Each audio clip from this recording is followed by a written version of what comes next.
Selamat siang semuanya. Selamat siang kami dari kelompok 18 tim debat garis bujur. Salam kenal, saya Lukman dan ada rekan saya. Saya Fajar dan ada rekan saya lagi. Saya Sukmiati. Dan fasilitator kami, Kak Lili. Saya Lili Aulia. Oke. Nah, baik. Untuk itu, kelompok kami akan menyampaikan perdebatan dan akan dimulai oleh saudara kami yaitu Fajar. Untuk Fajar, dipersilahkan. Oke, terima kasih atas waktu yang telah diberikan. Keadilan sosial dan ekologis merupakan dua pilar yang mendukung harmoni antara kesejahteraan manusia dan kelestarian lingkungan di era modern ini. Acemo, Dewan Juri yang terhormat dan rekan berpikir saya dari dua sudut pandang yang berbeda. Perkenalkan, nama saya Fajar yang berstanding position netral dan kedua rekan saya, Sukmiati sebagai pembicara kedua yang berstanding position pro dan Lukman yang berstanding position kontra.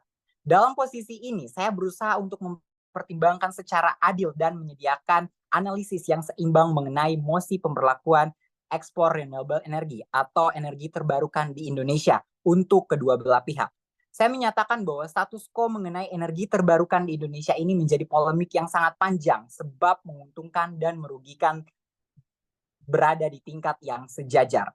Dalam mosi ini tentu memiliki dua sudut pandang yang berbeda, namun beririsan antara keduanya. Benturan pemikiran merupakan hal yang wajar, namun tinggal bagaimana kita menyikapinya. Kegiatan ekspor energi terbarukan di Indonesia menjadi hal yang mendukung perkembangan negara seperti peningkatan devisa negara, pengembangan teknologi, hingga citra internasional. Namun perlu penyeimbang untuk memperhatikan aspek lingkungan dan masyarakat yang terdampak atau terlibat di dalamnya. Perlu perhatian dari segi pasokan domestik sebab terbatasnya ketersediaan energi terbarukan di dalam negeri dalam segi infrastruktur yang masih dalam pertanyaan apakah sudah siap atau belum hingga kerusakan lingkungan dan kesehatan masyarakat Indonesia. Mosi ini perlu ditinjau dalam berbagai aspek. Maka dari itu kami sebagai tim garis bujur akan bertukar pikiran melalui debat dari dua sudut pandang yang berbeda dan kami menggarisbawahi bahwa kegiatan praktik pemerintah mengenai energi terbarukan itu harus memperhatikan aspek perkembangannya negara Indonesia dan juga perlu memperhatikan pemberdayaan dan juga penyerataan energi terbarukan untuk dikelola atau difungsikan oleh masyarakat Indonesia demi keberlanjutan keadilan sosial dan ekologi yang ada di Indonesia. Terima kasih, salam lestari.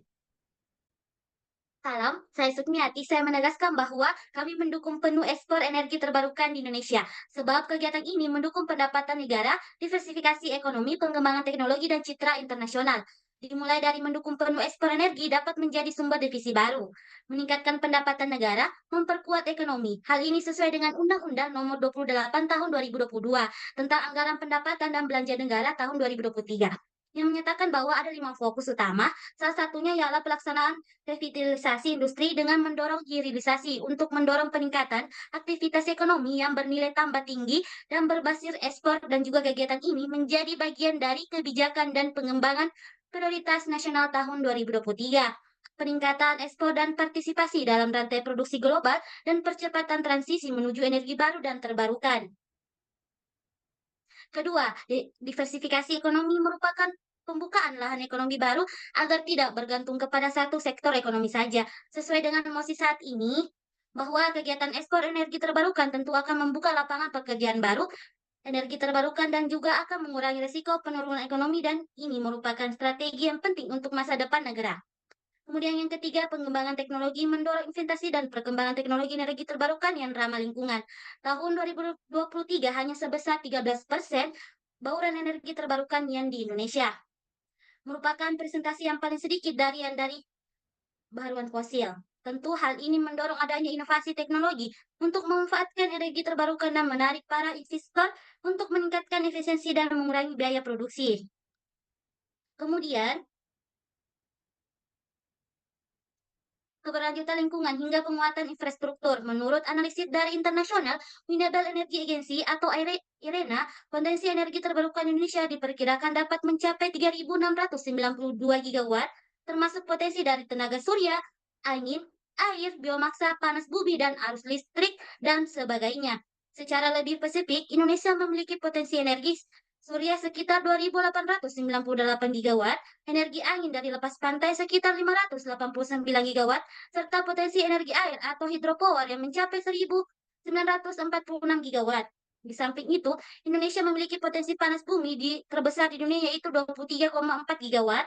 Meskipun potensi energi baru dan energi terbarukan Indonesia sangat besar, namun faktanya kapasitas energi terbarukan yang terpasang di Indonesia masih sangat minim, yaitu sekitar 10,5 gigawatt atau hanya sekitar 0,3% saja dari potensi yang ada. Tantangan utama dari pengembangan energi baru dan terbarukan di Indonesia adalah pendanaan dan investasi yang kurang memadai.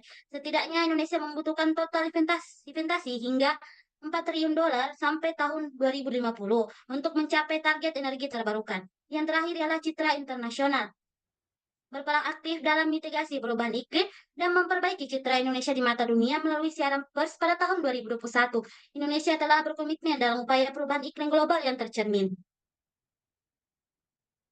dalam partisipasi Perjanjian Paris yang kemudian diratifikasi menjadi Undang-Undang Nomor 16 Tahun 2016, Direktur Jenderal Pengadilan Iklim menyampaikan bahwa National Determined Contribution yang berisi target penurunan emisi gas rumah kaca hingga tahun 2030. Indonesia menargetkan penurunan emisi gas rumah kaca sebesar 29% dengan usaha sendiri dan 41% dengan dukungan internasional. Melalui kegiatan ekspor energi terbarukan ini, Indonesia dapat mampu mengurangi emisi yang besar secara global demi tercapainya target Indonesia pada tahun 2030. Dan tentu dalam perlakuan ini, Indonesia akan mendapatkan pandangan baik secara internasional dan akan mendapatkan banyak investor kerja untuk pengadilan energi terbarukan. Kami merekomendasikan 10. Baik Kak, saya persilakan. Untuk masalah lapangan pekerjaan, menurut yang saya dapatkan itu hanya sekitar di bawah 50% masyarakat lokal itu bekerja dalam bidang-bidang seperti ini. Itu bagaimana ya? Dan ini sangat berbanding terbalik ya dengan data yang kakak sampaikan. Dan juga kenapa saya sepakat dengan di mana energi di Indonesia ini sangat sangat besar, namun perlakuannya atau aktivitas yang dilakukan manusia terkait energi terbarukan ini masih sangat kurang. Itu sangat disayangkan. Yang pertama, pengembangan infrastruktur, kemudian kebijakan visa dan pajak, yang itu rancang kebijakan visa dan pajak yang mendukung sektor-sektor non-migas yang sedang berkembang. Ini dapat mencakup intensitas pajak, pembebasan bea atau keringanan pajak bagi perusahaan yang berinvestasi dalam sektor-sektor baru. Yang ketiga, pendidikan dan pelatihan. Yang keempat, ada riset dan inovasi, yaitu mendorong riset dan inovasi dalam sektor-sektor yang dipilih untuk diversifikasi. Ini dapat memicu perkembangan teknologi, menciptakan peluang baru, dan memperkuat daya saing di pasar global.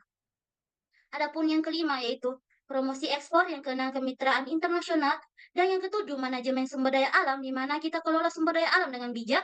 Diversifikasi ekonomi dapat membantu dan mendiversifikasi pembangunan sumber daya alam dan mengkompilasi pendapatan melalui sovereign wealth fund untuk investasi dalam sektor-sektor terbaru. Yang kemudian ada dukungan UMKM, berikan dukungan khusus untuk usaha kecil dan menengah UMKM, operasi dalam sektor-sektor terbaru. UMKM seringkali menjadi motor pertumbuhan ekonomi yang beragam. Kemudian kemitraan publik swasta, mendorong kerjasama antara pemerintah, sektor swasta untuk promosikan investasi dan sektor-sektor baru. Kemudian kemitraan semacam ini dapat mempercepat dan pertumbuhan ekonomi yang beragam. Kemudian yang terakhir, evaluasi dan penilaian-penilaian terus-menerus dilakukan. Evaluasi dan penilaian berskala atas keberhasilan strategi diversifikasi ekonomi. Ini memungkinkan menyesuaikan kebijakan yang diperlukan sesuai dengan perkembangan perubahan dalam ekonomi global. Terima kasih. Perkembangan suatu negara memang perlu, namun perlu langkah bertahap untuk mencapainya. Saya Muhammad Lukman menegaskan bahwa kami tidak sepakat dengan adanya ekspor renewable energy di Indonesia, sebab Indonesia belum mampu dalam segi teknologi atau infrastruktur, kebutuhan energi dalam negeri, konflik sosial, dan lingkungan. Teknologi Indonesia belum mampu memanfaatkan dengan baik. Saya beri satu contoh. Teknologi yang sampai saat ini masih dalam pengembangan seperti turbin ORC atau alat pengolahan energi terbarukan yang mengkonversi energi panas menjadi energi listrik yang dibuat oleh Badan Riset Inovasi dan Nasional pada tahun 2023 masih sebesar 50% untuk digunakan atau difungsikan. Itu sangat disayangkan. Bagaimana bisa menuju ekspor apabila alatnya masih seperti ini? Dilihat lagi dari segi pasokan energi terbarukan di Indonesia. memang besar, seperti yang apa saudara katakan tadi. Namun, dapat dilihat pemanfaatannya masih sangat kecil. Dari sumber International Renewable Energy Agency atau IRENA, memang total potensi energi terbarukan mencapai 3.000 gigawatt. Namun, sampai tahun 2021 baru terpasang sebesar 10,5 gigawatt. Selanjutnya, tahun 2022, energi terbarukan hanya berkontribusi sebesar 11,2% terhadap total campuran energi, jauh dari target pemerintah sebesar 23%. Pada tahun 2025, menurut Indonesia Energy Transition Outlook 2023, bila dibandingkan dengan rata-rata global, pemanfaatan energi terbarukan di Indonesia masih cukup rendah dan masih sangat rendah. Menurut International Renewable Energy Agency atau IRENA, energi terbarukan berkontribusi sebesar 26,2% terhadap campuran energi global pada tahun 2025. Hal ini menunjukkan bahwa Indonesia tertinggal dalam transisi global menuju energi terbarukan. Tentu ini berkaitan dengan pemanfaatan energi di dalam negara terlebih dahulu, di dalam negeri kita ini. Dari data yang saya sampaikan tadi, menjadi bukti bahwa Indonesia saat ini belum meningkatkan kemandirian energi terlebih dahulu. Terkait dengan poin sebelumnya, ada kekhawatiran bahwa ekspor energi terbarukan bisa mempengaruhi kemandirian energi di Indonesia.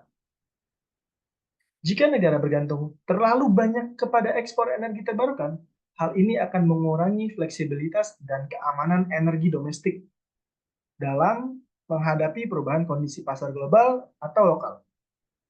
Konflik sosial dan lingkungan beberapa kali menjadi pemikiran kami di wilayah produksi, itu sangat-sangat menjadi pemikiran kami, dan ini sangat mengkhawatirkan bahwa ada kemungkinan besar akan mempengaruhi hak tanah dan tradisi lokal, serta muncullah masalah lingkungan seperti perubahan habitat atau peningkatan konflik sosial.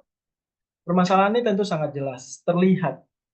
Kebanyakan jenis energi terbarukan memerlukan lahan yang sangat luas seperti pembangkit listrik tenaga angin atau pembangkit listrik tenaga angin darat ataupun angin laut. Menurut National Renewable Energy Laboratory, lahan itu memberikan perkiraan sebesar antara 5 sampai 10 hektar. Dan itu hanya menampung daya tampung 100 megawatt. Nah, bila lebih besar dari itu, memerlukan lahannya hingga dari 500 hingga 1000 hektar lahan. Itu sangat-sangat besar dan sangat-sangat berdampak kepada lahan di wilayah masyarakat. Selanjutnya ada bioenergi dan hidroelektrik.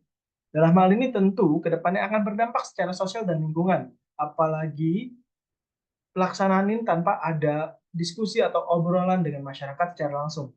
Bisa saja terjadi konflik sosial.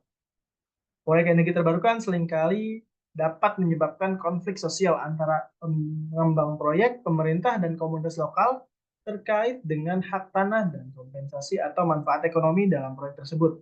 Selanjutnya, permasalahan lapangan pekerjaan hanya untuk meredam masyarakat saja. Namun pada nyatanya, lebih banyak tenaga kerja asing yang diberdayakan oleh perusahaan tersebut.